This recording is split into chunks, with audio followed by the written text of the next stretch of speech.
topic here, and I should let you know that, Kelly and I work on this, but I work on this all year long, and I had a lot of different topics and ideas for all the sessions we would do today, and then the shooting happened in Orlando, and I just thought to myself, oh my gosh, we have got to talk about this. This is a social justice issue that could affect anybody. I think, and Kelly will know this very well, I have a daughter who lives just outside Orlando. I freak out about her all the time. So that is sort of how this came together. I feel very, very good about the people who are going to talk to us. And so I invite you to, once again, keep tweeting, keep participating. We will take questions at the end. Welcome to the session on gun violence in Dallas and Orlando. Kelly. All right. So thank you very much. Good to be back. Missed you. Okay. Thank you for laughing, Shoshana. So the thing about a lot of social justice stories is, if you were to actually try and visualize them, the social justice components of the story, and I think we saw this with the first panel particularly, but when you think about any social justice story, the story kind of hums along, and the media and the public either are or aren't paying attention to it, often aren't paying attention to it. And then you have these moments of crisis where stuff erupts. And sometimes what erupts is violence. And the media, when it's violence, when it's a big disruption, the media tends to be very good at covering that, at covering the violence. But there's a difference, or there's another obligation that the media have when moments of violence and a social justice narrative intersect. And that's where I think we're going to spend the next hour and 15 minutes, is looking at that particular obligation. So, a gunman walks into a nightclub or a school, or he fires at police. A bomb maker leaves a path of destruction. An innocent person is shot, and a city erupts in protest. This is like a common narrative now, and they all have underlying social justice themes. Breaking news happens, and we journalists jump in. But the breaking news around social justice issues really requires something more of us as journalists. So let me introduce our panel, and then we're just going to jump right in. So we have Tom Wong and Keith Campbell, who are both editors at the Dallas Morning News. Say hi, guys. Hi, guys. Hi, guys. Very funny. A peanut gallery. This is great. And then Shoshana Walter is a reporter with the Center for Investigative Reporting. Say hi. Hi. And Frank Burt is a photojournalist for WESH or WESH in Orlando, Florida.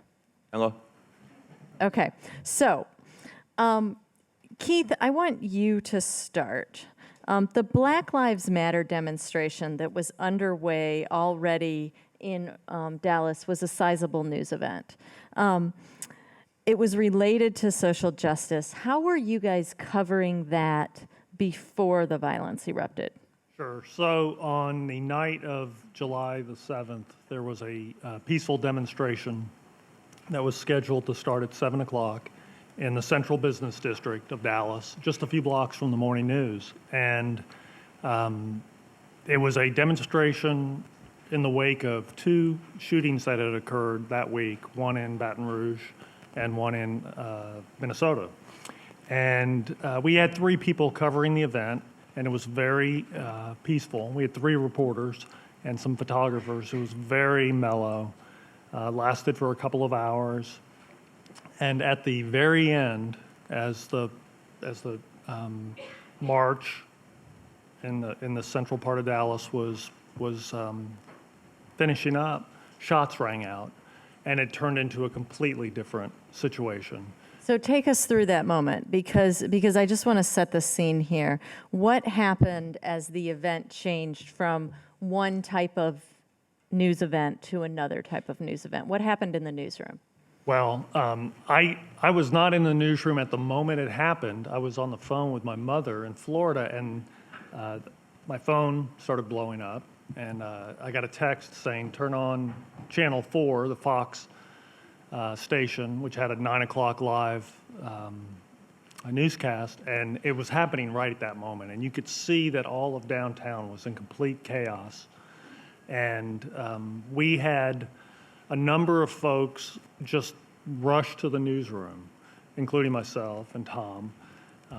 I live pretty far away, so it took me a while to get there. And by the time I got there, you couldn't get into the immediate area of where the Dallas Morning News is, which is on one side of downtown. Had to park a few blocks away and walk in.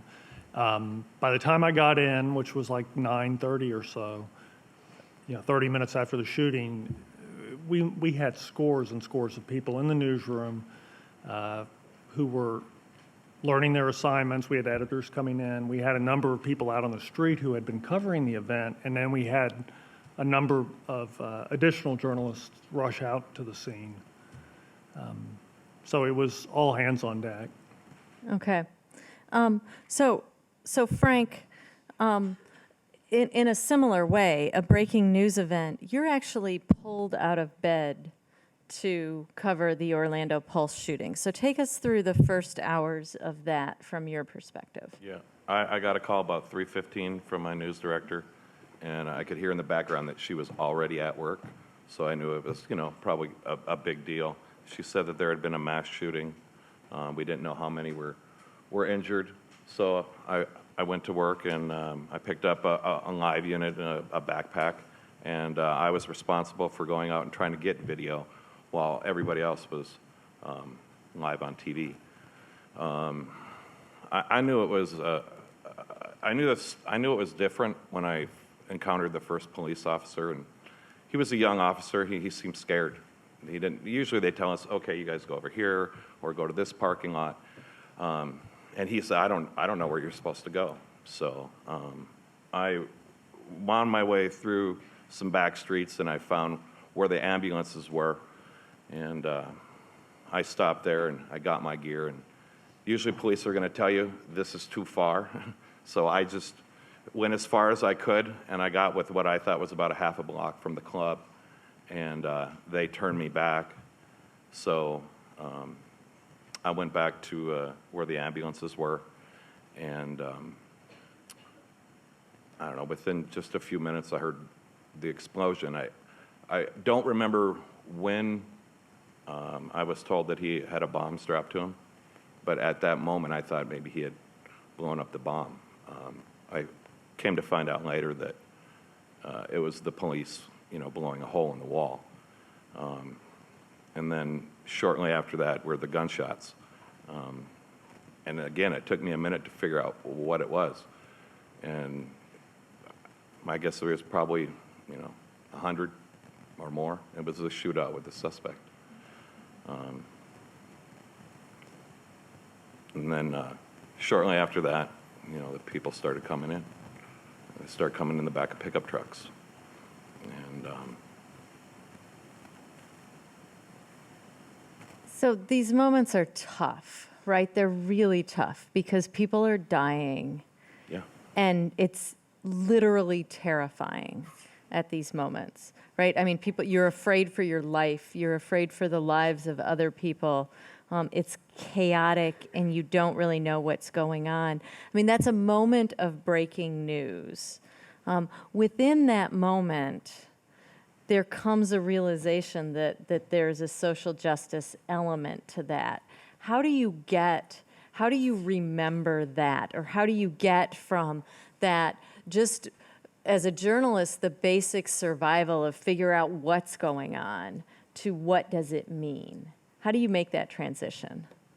Are you asking Yeah, me? yes. That first night, the event starts at 9 o'clock, and throughout that night and into the early hours of Friday, we are just focused on telling people what's happened, how many people have died, how many people are injured, have they apprehended a gunman or killed him. And we quickly pivoted by the next morning, we were back in the newsroom, many of us, by 7:30, 8 o'clock in the morning, and we were already thinking about what are the stories that we need to tell beyond just the basic who, what, why. And very early, and Tom, you'll remember this as well, we made a conscious decision that we wanted to make sure that we were telling the story of not only the officers who were shot and the pain of our city, but the story of what had led to the people marching on the street in the first place. That was really important for us to keep in mind. And so over the next few days and into the following weeks, as you'll see a little bit later, we did try to honor that and make sure we followed that mission. Yeah. Shoshana, the Center for Investigative Reporting wouldn't normally cover breaking news. It's not really within your mission. But what you discovered was that there was particular relevance for a story that you had done. And if we can put my PowerPoint up, here's just a screen grab from it. But why don't you tell people about this story and why it was relevant at this moment and how you guys capitalized on that? Sure. Yeah, I'm a little bit different from the incredible journalists that are surrounding me right now because we don't really cover breaking news at the Center for Investigative Reporting, but we do have a weekly radio show called Reveal. And so on Sunday morning, I woke up and was drinking my morning coffee and heard about the shooting in Orlando, and that the shooter was a licensed armed security guard, and that struck me because a couple years ago I did a larger investigation on the regulation and oversight of armed security guards in the United States. It's regulated completely differently across the country, and it came from a story that I had done as a local reporter covering gun violence in Oakland, California, when I learned that a group of taco truck owners who had been victim to a string of armed robberies had decided to hire armed security guards to patrol the streets between their trucks. And that kind of opened a series of questions for me. In these low-income neighborhoods in Oakland, where there's already a lot of distrust, perhaps understandably, of the police, where there have been concerns about use of force and misconduct, could hiring armed security guards really help improve public safety? Who's regulating them? Who's overseeing them? What kind of vetting do they get? And then after the shooting at Sandy Hook Elementary School, when the NRA came out kind of famously and said we should be arming more good guys with guns, that opened up a larger question about how this is regulated across the United States. Who are the good guys with guns, and do they make us safer? So for that story, we found, among other things, that it's possible to become licensed as an armed security guard even if you're prohibited under federal law from owning and buying guns. Slight problem there. Slight problem. Right. Yes. And to figure that out, one of the things that we did is request licensing databases from regulatory agencies across the United States. We got names and information about licensed armed guards, and we performed background checks on hundreds of them. And so when I woke up to this news in Orlando and learned that the shooter was an armed security guard, it just kind of went through my mind. I wonder if I had checked him in 2014. And I opened up my database, and it turns out that I had actually vetted that shooter. And like the FBI, did not find anything in his record that would have prevented him from purchasing legally firearms and becoming an armed security guard. So what's amazing about that is, especially for you journalists in the room, is Shoshana and the Center for Investigative Reporting had done a series of other accountability journalism projects.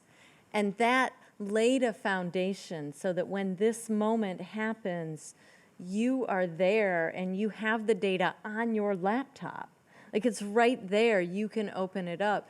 And I think it's a reminder to me that the more we do good journalism, the more we do good journalism, right? That the act of being a good journalist begets more good journalism, which is so incredibly important. The amount of resources, and we talk a lot about the amount of resources that we spend doing something other than good journalism in the newsroom.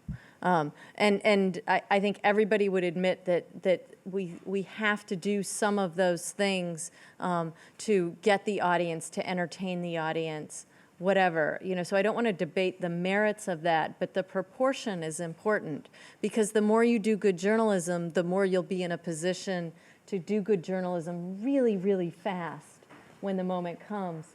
So this was the original piece that you did, and it was an amazing piece.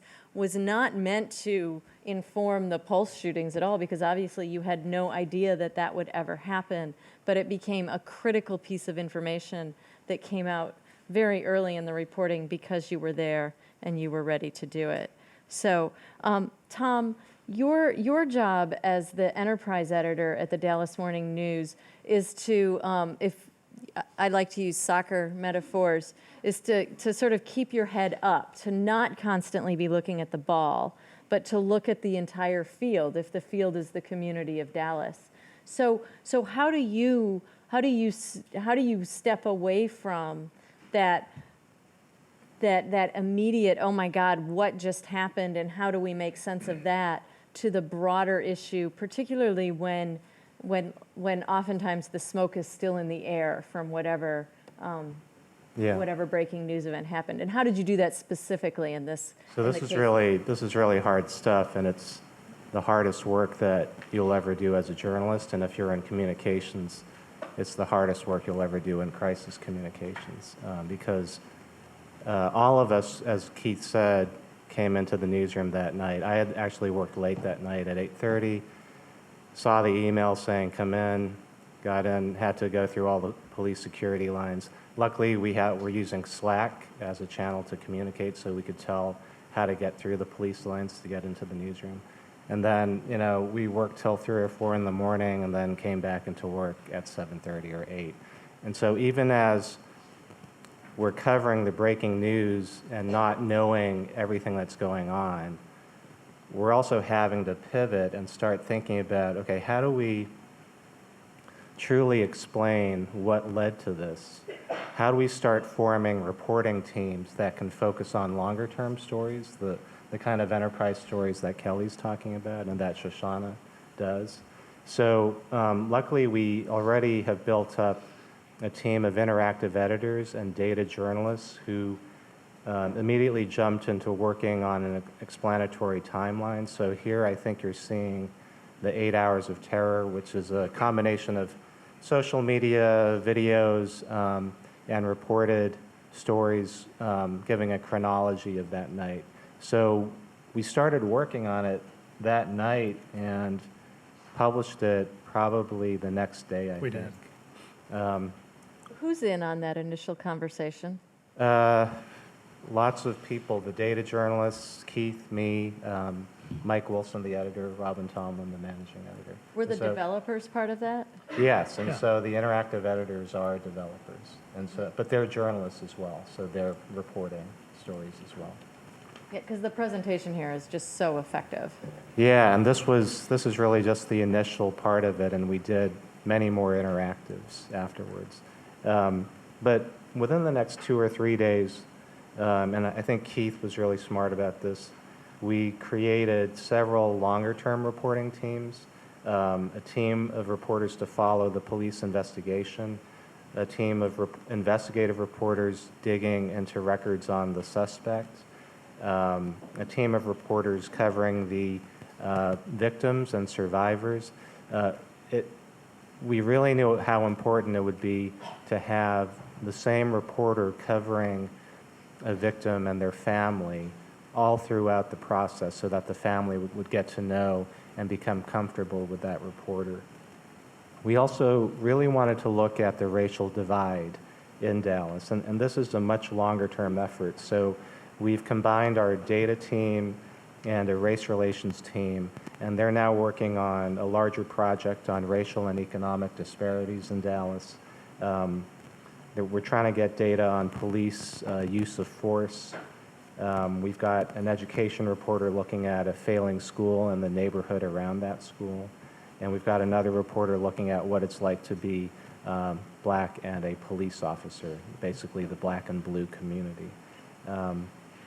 And then finally, apart from all of that journalism that we're doing, we're also trying to lead a community engagement effort.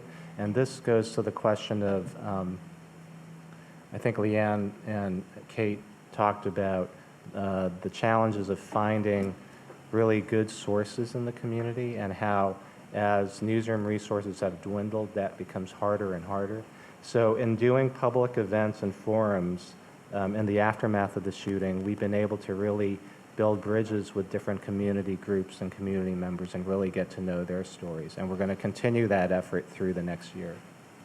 That's so just like pause for a moment and appreciate the breadth of what he just described, because that is what I mean by institutional focus, right? That you'd probably just described the work of 40 people in just those projects that you described, maybe more. Institutional focus takes leadership, and the Dallas Morning News has been able to demonstrate that. I'm going to throw a curveball at you guys, so you guys haven't prepared for this question. One of the things that you have to do is you have to be able to say that when a guy shoots cops in Dallas, or when a shooter goes into a club in Orlando and massacres people, that this is a social justice story. And I don't think we very often articulate why. So let me ask you guys to fill in that dotted line and articulate, why is Pulse a social justice story? Why is the shooting of the police officers in Dallas a social justice story? And just jump right in. So we knew, and Keith touched on this, we knew that the shooting was in and of itself a story to cover, but that there were many underlying issues that brought people to the street for the peaceful protest right before the shooting. We knew that we had been covering the protest movement, but we really wanted to go deeper with that. So that what brought people to that protest involved social justice issues. Okay. Sorry. Go ahead. Yeah, I would echo what Tom said. I think there are conditions, and including systemic issues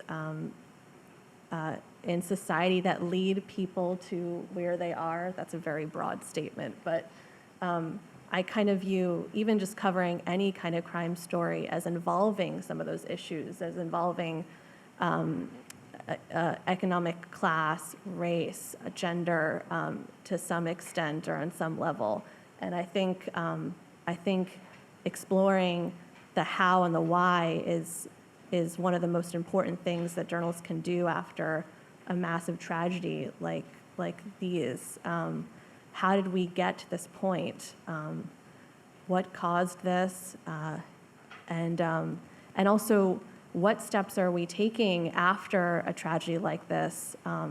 Maybe policy changes and what is the effect? What are the effects of those policy changes? For example, after the Orlando shooting, a lot of pride celebrations, including in San Francisco and around the country, decided they were going to hire armed security guards to protect the celebrations. And there are certain things that we do almost to find that quick solution to the problems that we're facing, and there are consequences to those policy decisions. So I think also what Lindsay said, following up, what are the effects of those policy decisions is a very important task. And there's also a component of mental health, and in the Dallas case, the shooter, Micah Johnson, had served in the military and had come back to the States and was grappling with the aftermath of having been in been overseas. And so that raises questions about how society handles veterans and how it handles mental health issues as well. Frank, you described this moment when I was talking to you earlier. For those of you who aren't in broadcast, when you're doing Frank's job in a breaking news situation, your station is on the air, you're listening to the broadcast the entire time. So you have an earpiece in and you're listening to it. You're also barraged with these constant communications from people who aren't on the air, who are asking you to go here or do this or what do you know. So it's this it's almost like having voices inside your head. It's very chaotic. But in the middle of that, you sort of zeroed in on something somebody was saying on the air that sort of brought the whole thing into focus for you. So describe that moment. Yeah, we were on live for several hours and interviewing victims and witnesses who were coming to the hospital. And I heard a guy say that he said we got shot and we were murdered because of who we love. And that really, it really brought it home that, yeah, this is a hate crime. And, Did that change the way you approach the story? No, maybe my reaction to it, how I personally felt about what happened. But no, we fundamentally do the same thing. We, try to get victims and stuff like that. But no, I didn't change the way I viewed the story. Okay. So for all of you, there's this theme that's emerged that like when this moment of crisis happens, your ability to cover the event well and to cover the broader picture or the aftermath well is almost preordained at that moment. All the decisions that you've made, all the things that you've done or haven't done at that moment have prepared you or not prepared you to go forward. If you guys could go back and freeze that moment, describe for this audience in a candid way how well each of you felt personally and professionally and institutionally. So I guess professionally and institutionally prepared at that moment to cover what was in front of you. So, Shoshana, why don't you start? I don't know. I think, to be honest, not very well. We don't cover breaking news typically. We're starting to a little bit, and we're not serving a specific community. And I think that is such an important task when a community is facing such tremendous trauma. And so, to be honest, I was almost a little bit resistant about jumping in at first because I didn't feel like we were well positioned to serve the community, and I didn't want to kind of contribute to the noise, not just the noise, but the trauma that people were facing. But we did jump on this angle about the shooter in Orlando being a security guard, and our executive producer made the immediate decision to send someone to Orlando. So he was there on the ground talking to survivors, and then myself and a bunch of my colleagues, we started researching gun background checks and what the systems are in different states, including in Florida, and what the federal laws are, the loopholes involved.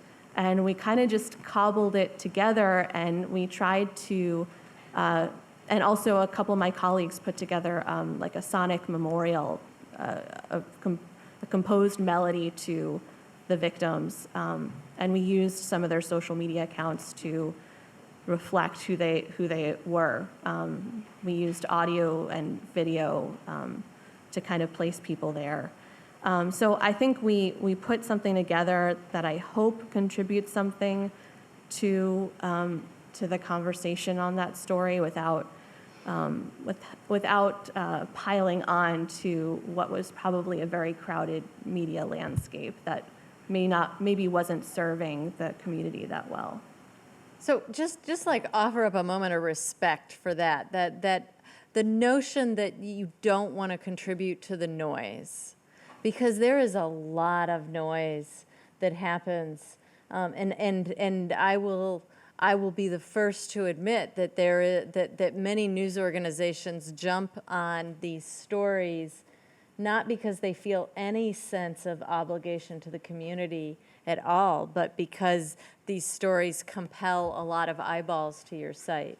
So, Tom, what about you? I can speak both organizationally and then personally. So organizationally, over the last year and a half, we've really spent a lot of time and energy reorganizing our newsroom to be truly digital first. So we're on a system now where reporters and editors are producing directly to the web, and then a separate team of print editors takes that content and edits it for the print edition every day. And so we had really built up our breaking news team. We have a very strong audience team that works on social media and engagement. And then, as I mentioned, we have a strong data and interactives team. So all of these teams came together that night and the following 9 to 10 full days and collaborated with each other, because that's something that we've also worked on, and Keith can talk more about this. We knew that when we used to be a much larger newsroom, we had some very strong silos and departments which succeeded by keeping resources to themselves. We knew that we really had to break down those silos, and we've worked hard on that over the last year and a half. And so that really put us in a great position to have just everyone step up and work together and produce digital-first stories. Now, personally, I thought I was prepared for it because as a reporter, I've covered the aftermath of the Oklahoma City bombing and the aftermath of 9/11, and I've been in Bosnia after the end of that war in the mid-90s. And I'd always been able to handle the hard emotions of it, but this one felt different to me, and I think it's because it was in our own backyard and we were immersed in it every day, and we were just working very long hours, and there was no way to get out of it or away from it. So I think one important conversation is how you help your organization and newsroom make it through something like that emotionally. So Tom talked about the breaking news operation as part of our reorganization. We had launched our reorganization, or completed it actually, in March of this year. So it was a fairly new structure in our newsroom, and our breaking news desk had 14 people on it, compared to the previous number of 4, which served us well. And we had a new editor overseeing that part of our newsroom who really acts with a great sense of urgency and teamwork, and so that really helped us. We also, as part of the reorganization, had 2 new police reporters. And, you know, on a story like this, you want to have as many resources as you can. We had 2 former police reporters covering City Hall and Dallas County, and obviously they jumped right in, and lots of other people jumped in covering the police. And you know, we really were fortunate too that it happened in July and not in January, because the difference is in July we had more than a dozen interns in our newsroom who could help us. If it had happened during the school year, we would have had maybe like 1 intern who was there. And that really was important, because you're blowing and going for days at a time, and you want to have some relief, and you have to have people step in. You also want to really, to use a cliche, flood the zone. You really want to have a lot of resources thrown at a big story like this. And so many of our interns made very significant contributions, including one of our photographers, Ting Shen, who took a photograph that was on the front page of many newspapers and on the websites of many news organizations. Yeah, it's the photo of the Let's see if we can, police officer who's holding the other officer. And yeah, crying. I think it might be lower. It's really kind of an iconic photo now. He went to one of the hospitals, and I recently heard him, saw a video of him talking about his experience. So, he's a summer intern, and he's at the hospital, and he hears this just otherworldly, screaming, and is at the scene, and he just happens to take his camera and pop it up and take the photograph. So if you're looking for internships next summer, you guys Yes. call on us. But also know that you got to be ready when you're called to just work on stories like this. Man, an internship at the Dallas Morning News would be incredible. That would be a great way to launch your career. And if I could say one other thing, sort of on a personal level, I felt like the first day or two, I felt sort of just like lost. There's so much stuff coming at you, and you're just trying to figure out where to turn your attention. And then from a emotional aspect, it didn't really hit me, the enormity of the story, until I went a few blocks from the news on the following Sunday night on my way home. I went to the police headquarters, and there had been this enormous outpouring of grief and mourning and support by the community, and there were a couple of police cars parked in front of the building, the main headquarters, and just covered with mementos and flowers and teddy bears. And I saw a guy with a blue spiked hair with "I support Dallas" on the back of his neck. It was just really cool, and really sort of drove the story home, at least one aspect of the story. Yeah, for us, it was, this is our town, this is our community, and what these guys were talking about. So that's why it was different, that, this was our town, and it happened. Did you feel prepared? Did you feel like you knew what you were doing? Oh, professionally? Yeah, I was prepared. I think I was prepared professionally. I couldn't have been prouder, and I think many people felt that way at WESH, that we were prepared. We have lots of experience in our newsroom, and we brought the emotion of this story. I think many of you probably know the woman who came to the hospital looking for her son, and she was crying, couldn't find him. That was a reporter at our station that she hugged, and they were hugging on air. I'm trying not to cry here. It's a life changer. When those emotions and all those things are coming at you.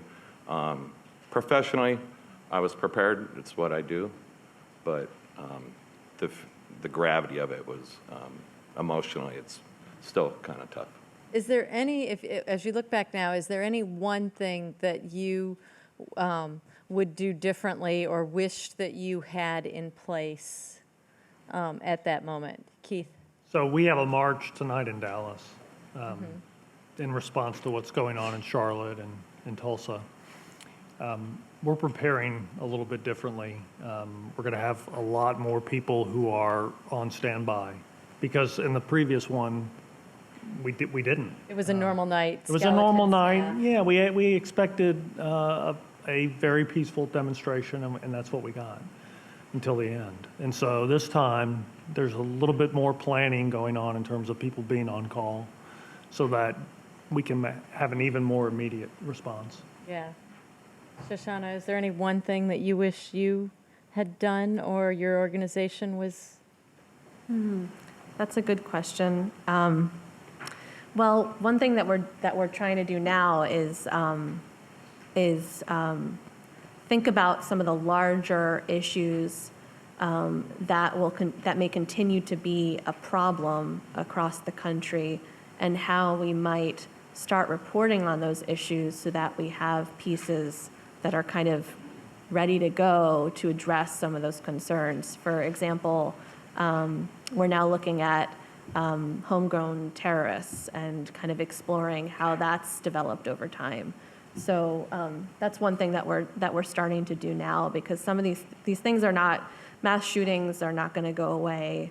Unfortunately, terrorism is not going to go away. So we're thinking about some of those larger issues and how we can be more prepared to cover them. That's challenging, right? Because you still have limited resources, right? And so it's almost a gamble. You know, you can only pick so many issues, which is why we need an entire system of journalists working in that same way. You know, you can't expect any one organization, even the New York Times, to have the safety net that our democracy needs. That's why journalists are called the fourth estate. They're meant to be that extra level of safety net or checks and balances, and sometimes it works and sometimes it doesn't.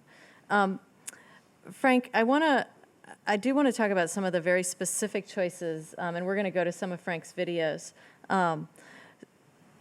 You've been a journalist for 25 years, and you had to make very specific choices as you were actually shooting the images that you were capturing and the scenes that you were capturing. So if we go to clip 1, this is you can see it right there. Yeah, I think this is at the very end. So why don't we play that clip? Okay. It's just 40 seconds long. Okay. And it might be really loud, so be ready.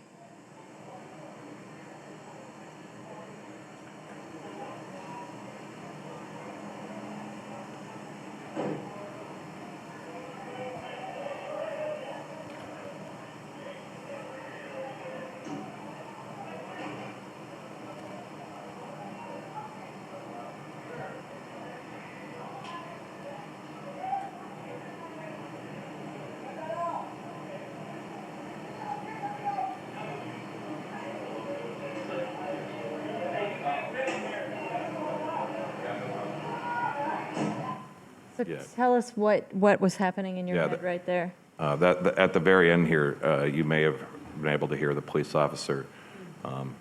As you saw me briefly turn and then turn back away, there was a woman who was severely injured and didn't have a lot of clothes on. I assume, you know, they were probably taken off by medical personnel. And I saw that and I turned away. And then you hear a cop come up to me and basically say, "Hey, you know, don't." And I said, "Yep, no problem." And that woman never, you know, I didn't shoot anything, so she never was on TV. And I agreed not to do it, not because the police officer asked me not to do it, but because it's just not something I felt was appropriate. And you were constantly making decisions like that. So if we go to clip 2, you had to make a really similar decision here around what's in the back of this truck. So let's play this and we'll scrub through the middle of it. We'll play like the first 20 seconds and then scrub through to the last 20 seconds.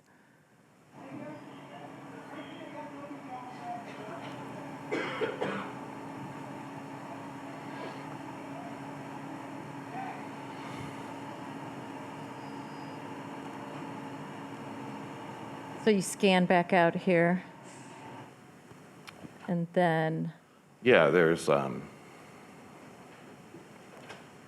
me to wait till yeah, the go end? ahead and talk about it. I could see that he appears dead in the back of that truck. And when I realized, you know, as I zoom in, I'm only looking into a viewfinder, you know, so big, and I really didn't know what I was looking at. And then once I realized what I was looking at, you know, that's when I zoomed out.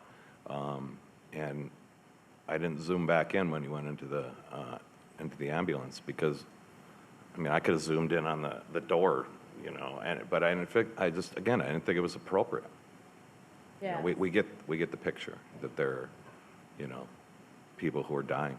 So let's play just the end of that, because you could see the choices that he's making. The judgment that you have to use as someone gathering information on the ground has implications because you have to then relate to this community. You have to develop a relationship with this community. And if they feel violated or exploited, it's going to affect your institution's relationship with them. And so I think these are examples of a professional And then just, I mean, clip 3 is a real quick clip, but it just shows the intensity of the circumstances. So let's play that one.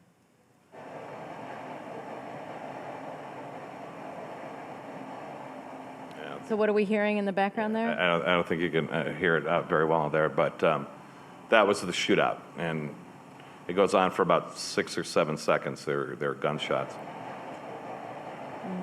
You hear that popping? Yeah. Yeah, that's the shootout with the suspect. And so, yeah, it was very intense. Were you afraid at that point? No, I wasn't afraid at that point.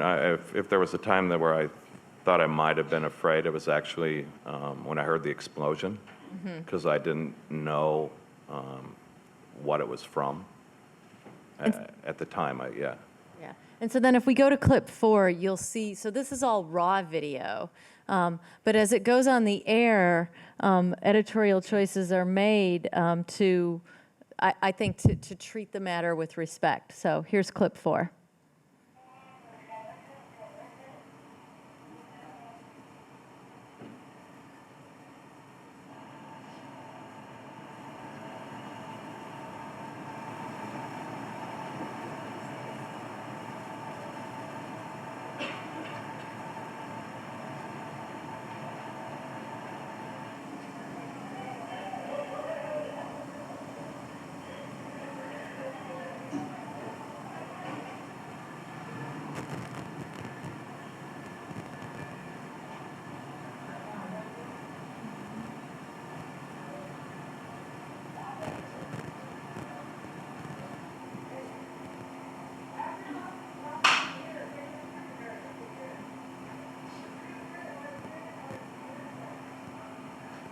How much influence do you have over the editing process?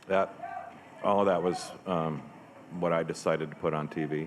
I mean, I'm out in a breaking news situation. I guess I take that back. Once I edited it, I called into my newsroom and talked to my assistant news director and asked him to look at it before it went out over the air, just in case there was anything that they were uncomfortable with, because I think we all have our standard of what we think is acceptable when it comes to stuff like that and what should be shown and not shown. So my assistant news director also took a look at it before it aired. All right. So I do want to come to your questions. So be prepared. We'll have our mic runners down here, and just like wave your hand. While we're getting to you, I want to ask very quickly, each of you has personal opinions about the social justice issues that we're facing. How do your personal beliefs play into your coverage choices? And I'll let you voluntarily decide. Well, I guess I approach things from a more systemic point of view. So diversity has always been a hugely important thing for me, both personally and professionally. So I dedicate a lot of my work to that. So specifically within our newsroom, we're continuing to really try to push for greater diversity, and I'm glad to see that diversity in this room today. But it's a very challenging thing as resources in the news industry are being reduced. But on stories like Orlando and Dallas, having a diverse reporting and editing group is just so crucial, and we have to keep working on that. You know, I think about it all the time. Dallas, like many major cities in the country, is a city that is divided by the haves and the have-nots. And I think it's really important for our readers to get a full reflection of what the city is and what people's lives are like. And that means showing them uncomfortable truths sometimes and things that they might not otherwise want to see. And understanding that the reaction may not be positive, but it's important for people to know. Deep responsibility. Very much so. Yeah. Shoshana? Well, this isn't quite the question that you asked, Kelly, but before... That's all right, like a pro. Answer the question you're ready to answer.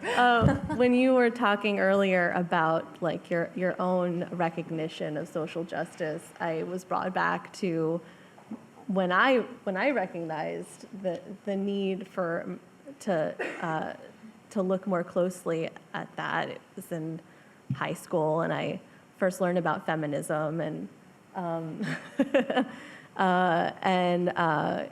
was an adolescent, very insecure about myself, et cetera, et cetera. And it was kind of the first time that I understood that there are systemic inequalities that impact how each of us succeed in the world. And so from that point on, I kind of felt like that's what I wanted to cover as a journalist. But at the same time, when I first started out as a young reporter, I had a really hard time questioning authority. I think as a white upper middle class woman, the systems in place have actually always worked very well for me. I've never had really a bad experience with the police, for example. And so if I were to go back in time to that time period where I was first starting out, I think I wouldn't change how clueless I was, because that's a huge part of learning and growing as a reporter and a person. But I'd want to question authority a little bit more. Ask authority figures why things are the way they are and what could be done differently. Yeah, and Frank, you made a decision to actually go to the vigil, and you didn't go to cover it. Right. Because? It was important for me because this affected me personally. Okay. All right, questions? Yeah. Hi. It's on. Okay. This is for Keith. You said 2 days even after you were lost. Did you guys have any counseling going with that? So it was how, did you guys have any counseling? Yeah, we, I think the following Thursday after the shooting, it had been a week, Robin Tomlin, our managing editor, oversaw a session where people could come and just talk about how they were feeling, the emotions they were dealing with. There was also a lot of talk about how to cover trauma, just the journalism tips to do that. Didn't you bring dogs in too? We Yeah, did. comfort dogs. Yeah, so I'll tell you, that was a really inspired decision by someone. I'm not sure who made that decision, but What about comfort cats? yeah, they brought in 5 or 6 golden retrievers Okay. who, the newsroom just went crazy. Yeah, it was an Just incredible crazy. scene. I It mean, was imagine hundreds of journalists collapsing on the floor and playing with these dogs. Yeah, they came in at like 3 in the afternoon, and they were there for about an hour. And I owned a golden retriever years ago, and I was like, "Come back!" I was so happy. Right, but do not underestimate you think, okay, counselors are super important, right? Mm-hmm. But the power of small gestures, whether it's food or pets in the newsroom, or those small gestures are important in a culture as well as the large ones. One thing I'll always remember from the story is the Friday morning returning at 7:30 or 8 and being handed a plate of breakfast tacos by the head of our representative in the newsroom for the Human Resources Department.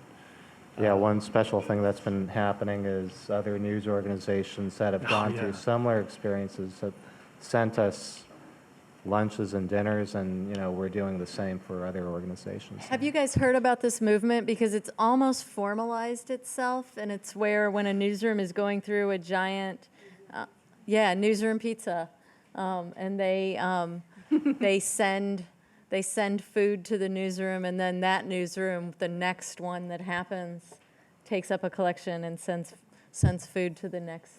At our station, we had people meet us in the field with water and food.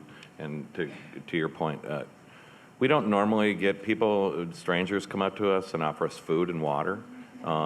It's pretty rare, but in those few days after the Pulse shooting, we got a lot of that. People offered us food and water and a restroom and whatever it is that we needed, which usually is not the case. That's kind of how you know you're doing a good job. Yeah. Yeah, and I think people come together. Unfortunately, I think a lot of times people come together out of tragedy. It'd be nice if it happened prior to tragedy, but it's still nice to see. Yeah. All right, back here. During the week of the Pulse shooting, there was also the Disney croc alligator incident and the Christina. Yes. It was a rough weekend. And the Christina Grimmie shooting. So how do you kind of decide what of all of this tragedy to cover and how much of which tragedy to cover? Well, as a photographer, I don't typically choose that, and that's obviously done by management. But Pulse is, of course, going to be number one because of the totality of it all. I don't know how to answer it in that what we've decided to, in the pecking order. But it was a bad weekend. It was a terrible weekend. I've been there almost 19 years, and those 3 days together, it was. I don't even know how to. There's nothing else to describe those 3 days. Yeah. Yeah. Question.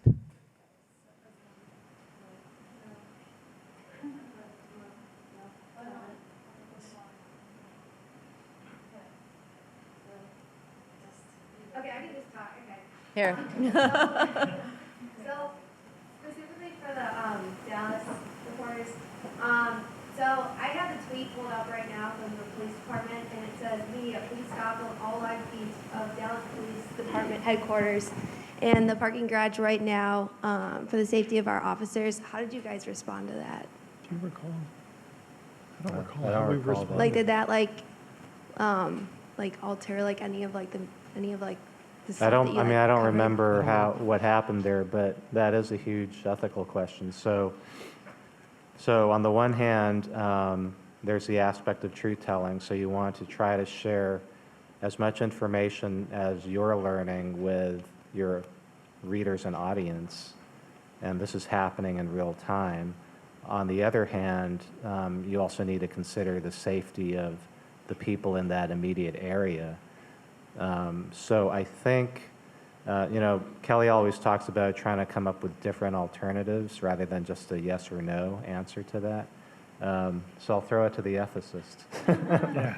Well, I mean, this problem, especially when you look at the tools that we have for live broadcasting, right? If you want to consider Periscope or Snapchat or Facebook Live or any of those tools, we're going to run into this more and more, and figuring out when you're actually causing harm and being present enough and smart enough to make those decisions quickly.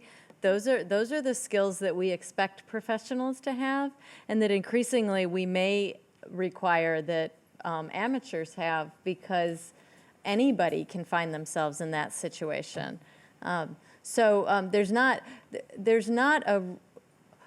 There's a decent rubric for making decisions in a live scenario about what information to release.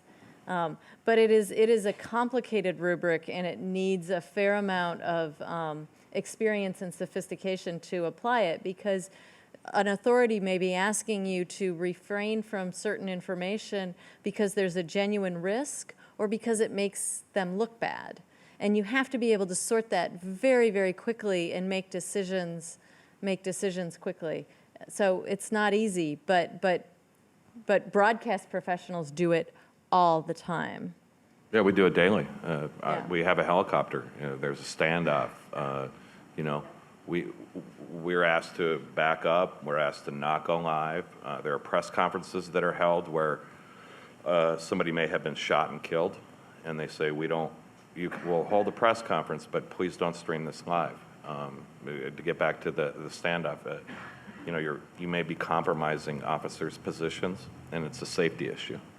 So like she said, there's information that we know that we choose not to put out at that time to, protect people or, to make sure that it's, correct information. A lot of times with breaking news, the first information is the wrong information. Yeah, in Dallas, we had reports that there were multiple shooters There's always because, multiple right, and there were in downtown Dallas with the high rises, all the shots that were fired, the echo created this effect, and people thought that there were multiple gunmen and that they were shooting from high stories, which was not the case.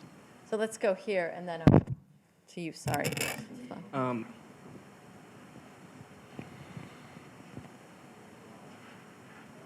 I think it takes a second. So once you start talking, it's going to take a couple seconds. All right. My question is for Tom and Keith. With today's level of social media and interaction from the audience, when it comes to tragedies like this, a lot of people, I'm sure, go to your guys' website to try to find out the facts. But unfortunately, tragedies do also generate a lot of hate, a lot of fear. When you do have your comment sections in your stories and people are interacting with your website, how do you guys handle that? Do you urge your reporters to try to mediate during those conversations when there's engagement with the audience, or do you kind of let it take its course?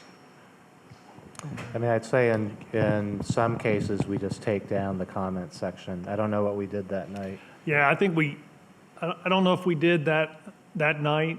I think in the days following the shooting, I'm sure that there were some comments that our audience team decided, crossed the line.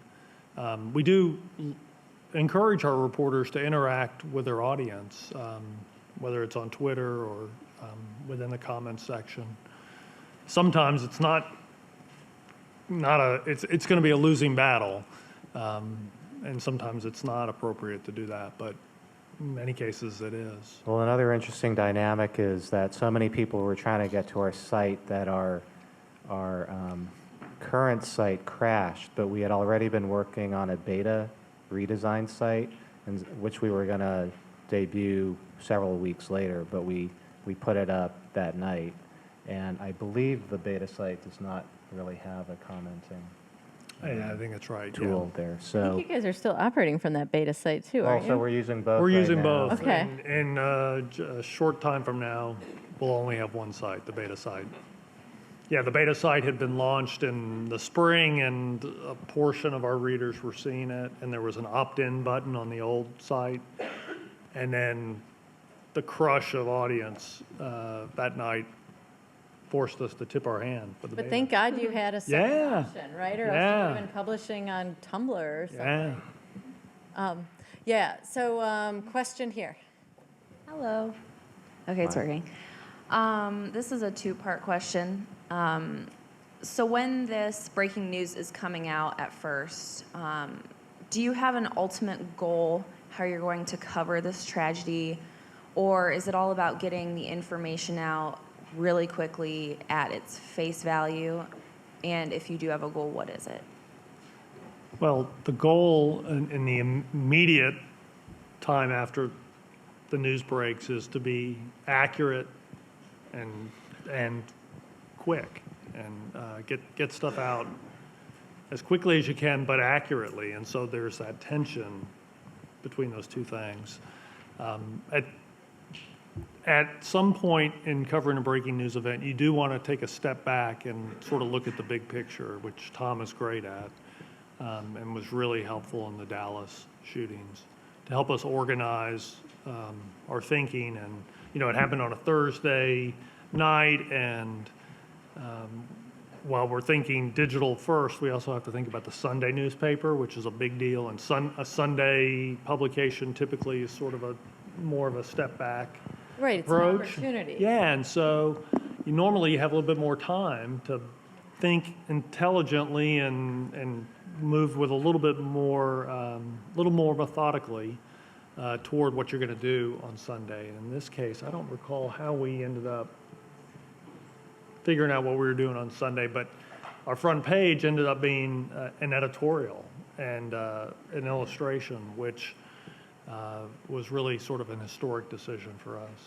Again, another example of, I think, institutional focus and leadership to sort of realize that you have this opportunity, right? The Sunday front page.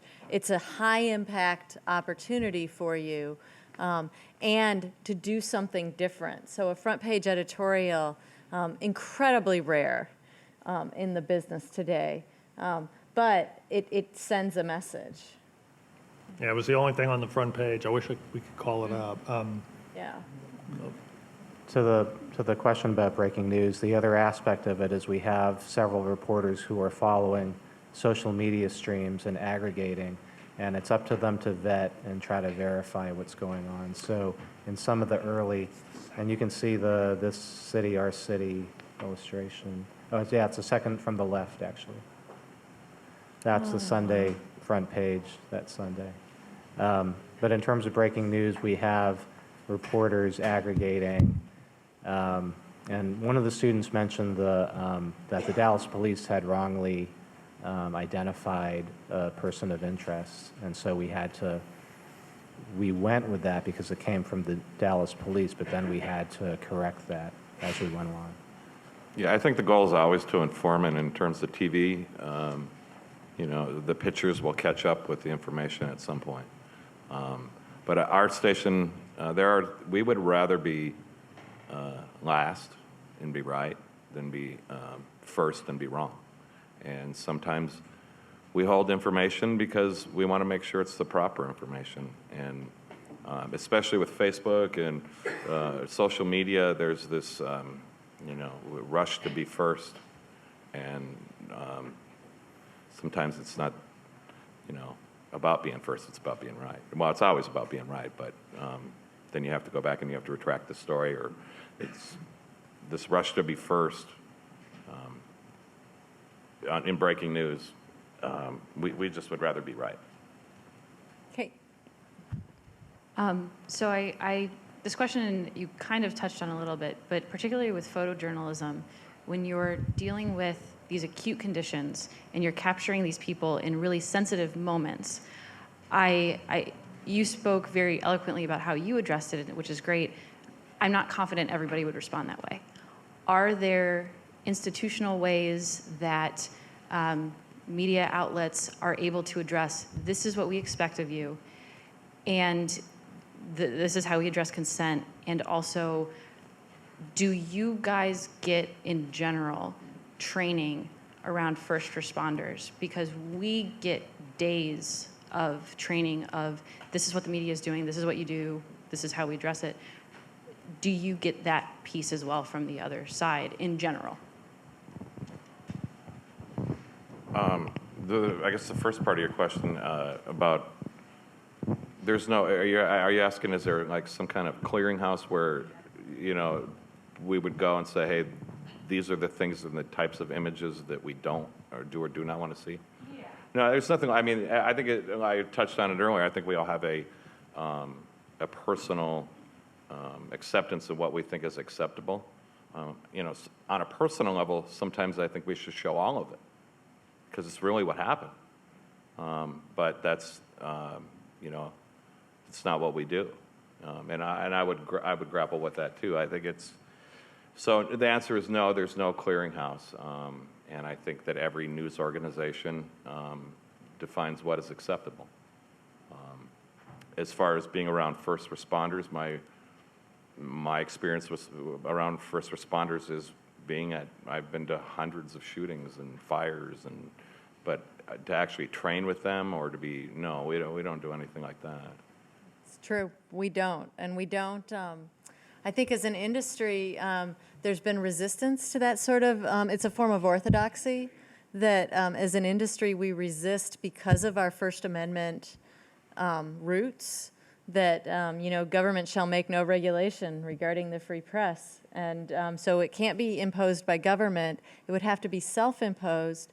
And we're in a competitive environment And there's also a belief, I think, so on the one hand, you could say as competitors, there's a race to the bottom, right? And we cut off our nose to spite our face. We resist this sort of general orthodoxy because it would lessen the competitive environment.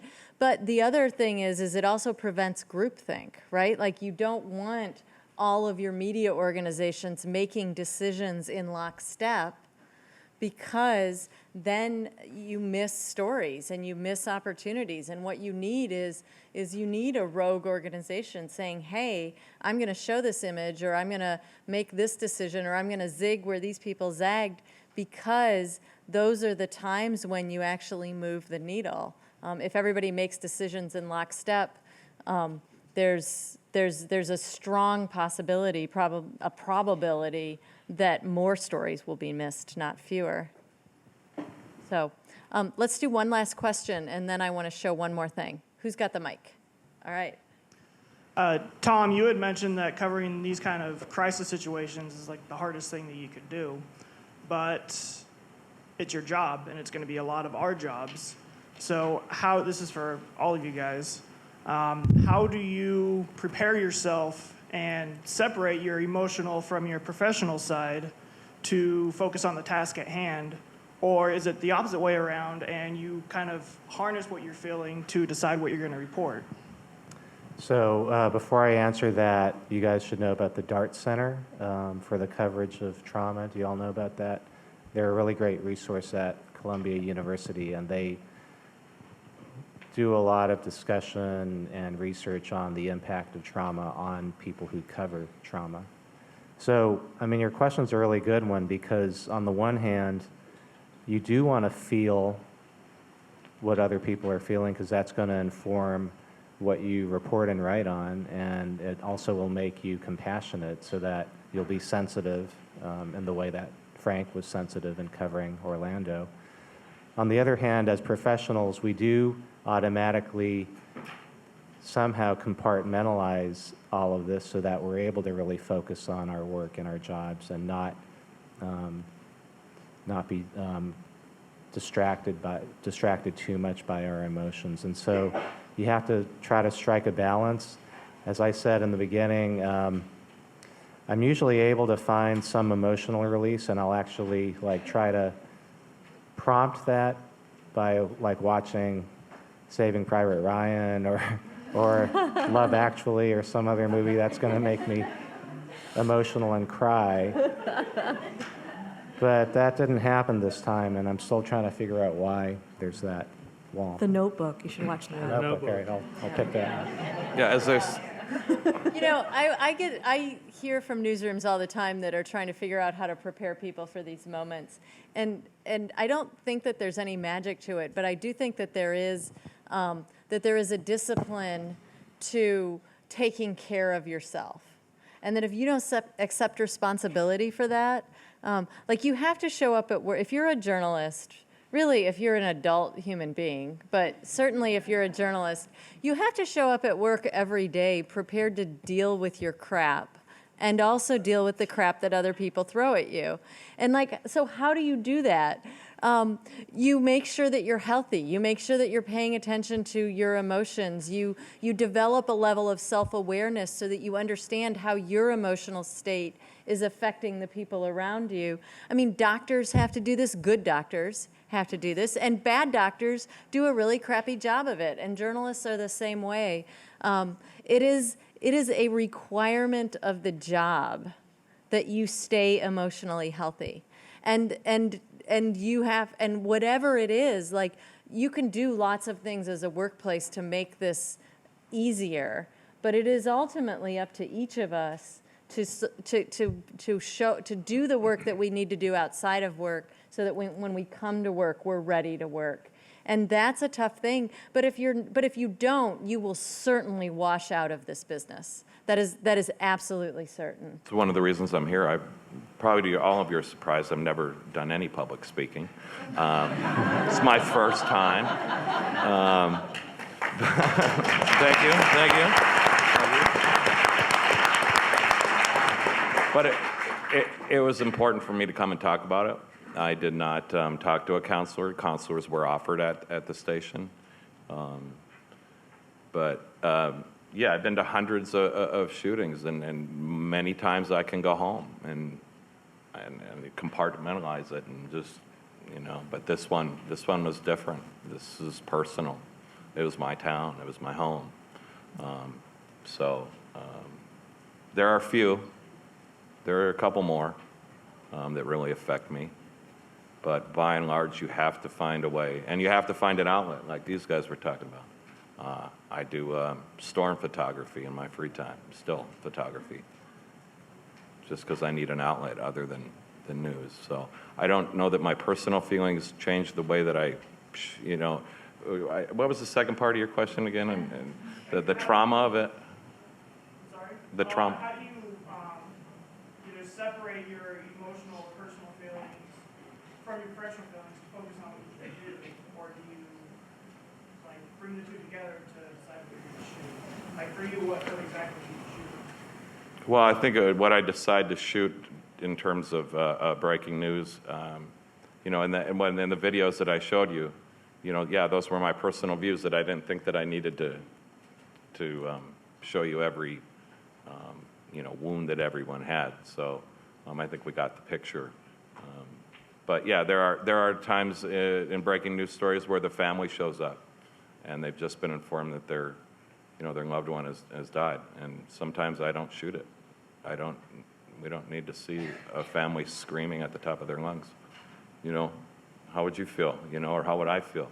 And so sometimes, yeah, I think about that. Sometimes it can be done in a tasteful way from across the street, but a lot of times I don't shoot it because it's not relevant. So I think one of the things that was reinforced for me during this panel is just we talk a lot about how everyone's a journalist and how the profession of journalism is becoming something else because everybody could do it. But one of the things that I appreciate more than ever now is the level of professionalism that it takes to do good journalism with intention. There may be other acts of journalism that happen randomly or coincidentally by a variety of people, or even intentionally by citizens, but the level of professionalism that it takes to do good journalism on every level, from deciding where to point your camera and how to focus it to deciding how to lead an entire community in a conversation, that really is of value to the community and our democracy. So if you guys could help me thank the panel.